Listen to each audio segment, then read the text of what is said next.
This is lecture 10 in International Human Rights. I'll call this Martin Buber, Human Rights and the Politics of Forgiveness. Mid-February, we saw the death of Rush Limbaugh. Rush Limbaugh, for those who have heard of him, for those who haven't, you should certainly know who he was a key figure in the 1990s and certainly the early decades of the 21st century in terms of his politics of polarization. He was probably one of the most substantive media superstars, made a fortune in his right of center politics. And in many significant ways, it was Rush Limbaugh that paved the way for Donald Trump.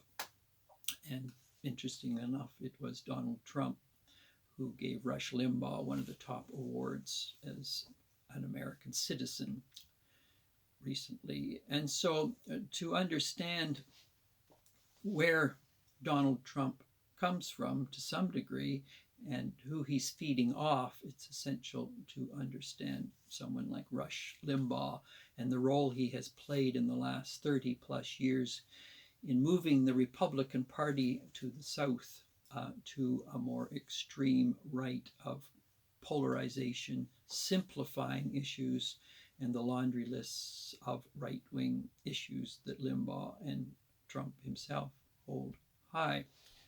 Now, this way of doing politics, of polarization, of simplifying, of denying facts,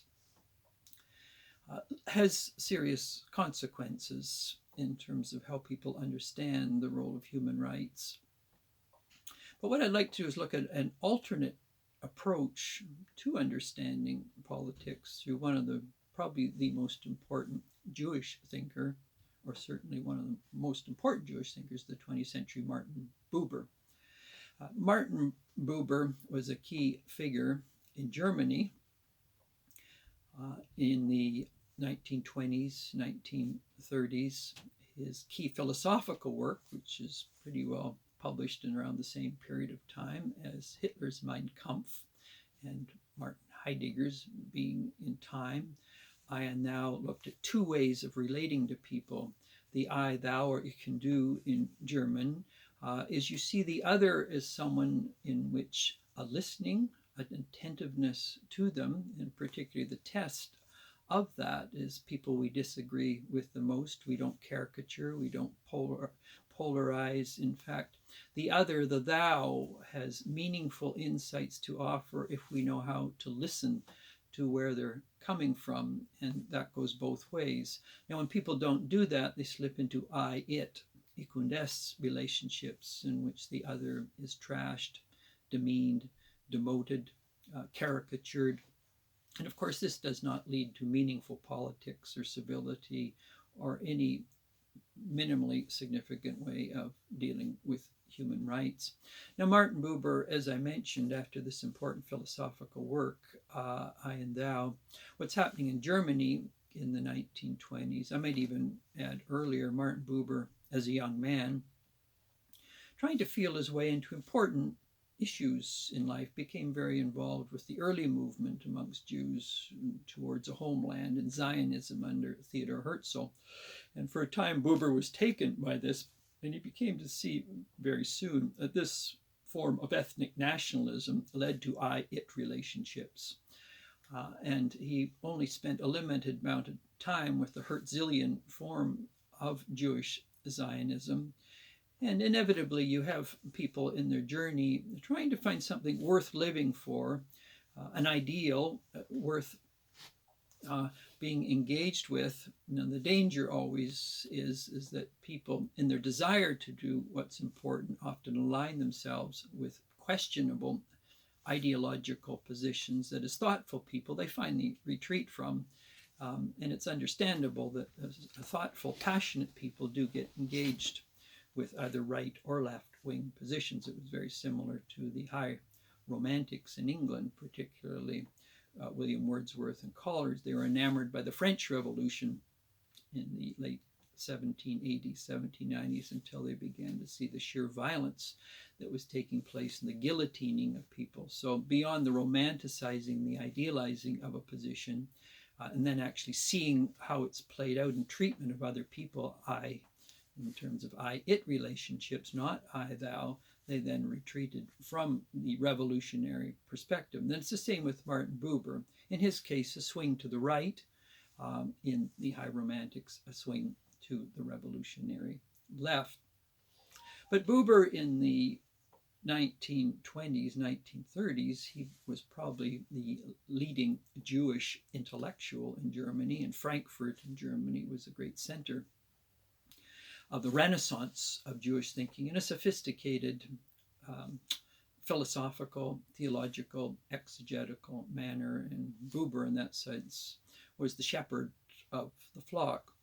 But as Hitler came to power in the early, well, in fact, 1920s, but more importantly, in the early 30s, he takes over in Germany, and the Jews become, in that sense, the sacrificial lamb, the scapegoats, amongst many others. It wasn't just the Jews. There was the communists, gays, many others who just didn't fit into a certain I-it relationship in terms of who were the pure ones and who were not the pure ones, in this sense. So Buber recognizes very early, when we think human rights situations, this is, we're talking about ethnocide, or genocide in Germany in the 1930s, and the Jews were focused, very much a focus of National Socialism at the time. And so what increasingly happens is within Germany, after Kristallnacht, 1938, became clear that Hitler was even more aggressive in his treatment of the Jews, although it became obvious for anyone who read Mein Kampf in the late 1920s that Hitler wrote in prison.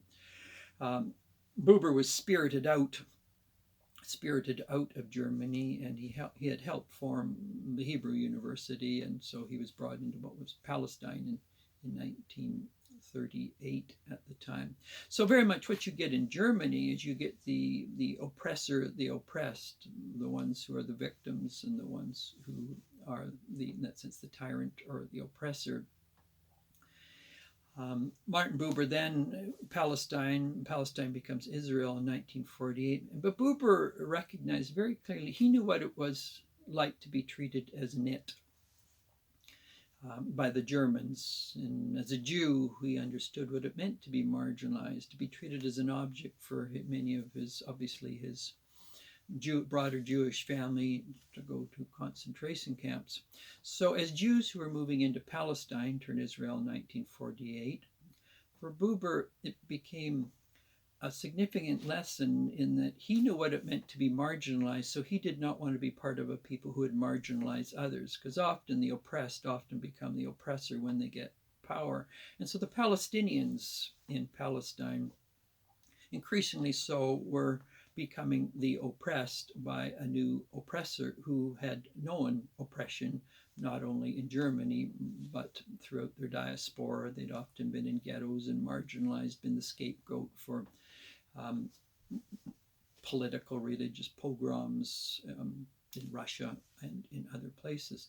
So Buber became the key dove in Israel after it became a state in 1948, in pleading with the Jews and the Jewish state to be an agent of reconciliation with the Palestinians and to be engaged in I-thou relationships with them. Now, inevitably, the Zionist state of Israel was in a position where it was new to power, and the notion was that they had been oppressed, and the fear was that in being too generous to the Palestinians, they'd be oppressed again. So a strong emerging state in which the oppressed become the oppressor, and the Palestinians increasingly face the ire of a growing military Jewish state.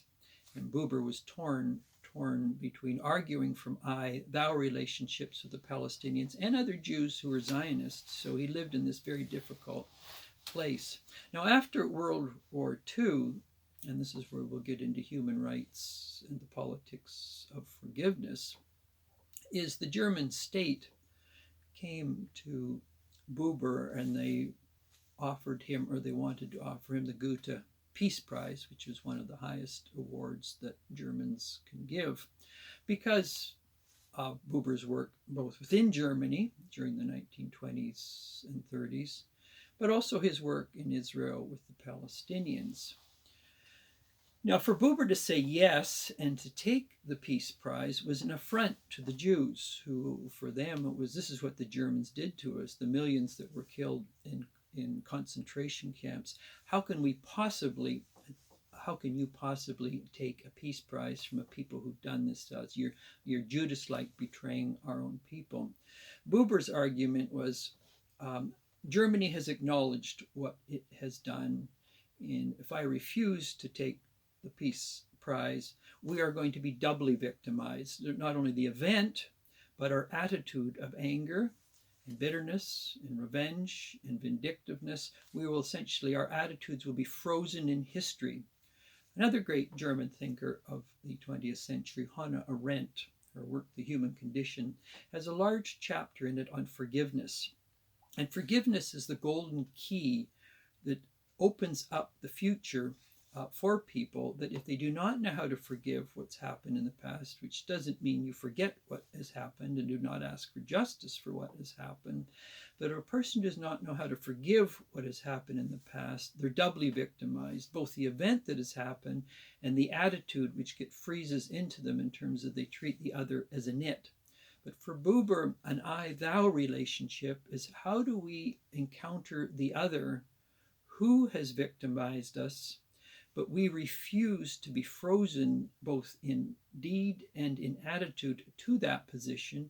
We overcome it, and that brings, in forgiveness, there's greater reconciliation, truth and reconciliation. But people who do not know how to forgive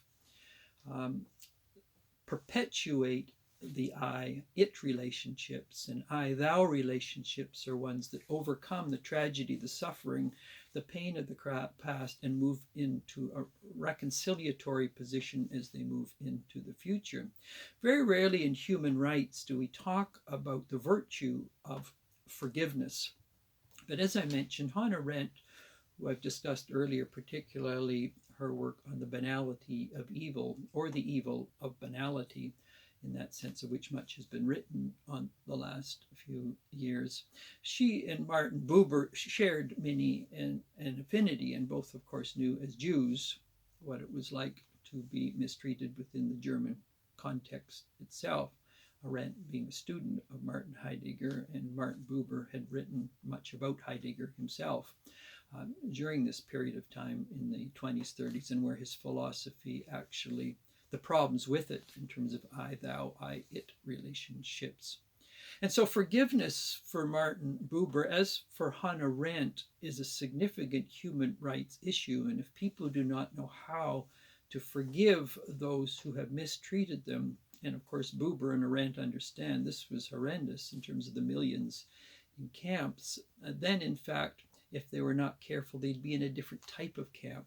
The darkness of bitterness, of anger, of stored memories that could not be released. And so forgiveness as a human rights attitude and action was something that Buber said yes to the Goethe Peace Prize. Many Jews couldn't possibly understand how he could take the prize from the Germans, but his argument is, if we do not move forward in history, because of past experiences, we are going to be frozen in our attitudes, and there will be no reconciliation as we move into the future. So Martin Buber is very important. He was not just a theoretician. He, in fact, lived through some of the most gruesome, the most painful, the most difficult periods, certainly in 20th century history. But he had the depth of character to know how to overcome the pain, the suffering, and tragedy, and move forward in history. And without forgiveness, in fact, there is no forward movement in history, but people get frozen or embalmed in different tribes and clans. And in that sense, the significant meaning of human rights as reconciliation, where there has been victim, victimizer, or in that sense, the oppressor and oppressed. Buber was always trying to look beyond that in I-thou relationships. And when that didn't occur, then people would slip into I-it relationships, in which history itself cannot move forward beyond people harboring anger and bitterness and vindictiveness. And certainly he, who was in the thick of all this, certainly understood these issues, and the human rights issue of forgiveness was foundational to Buber, as it was to Hannah Arendt.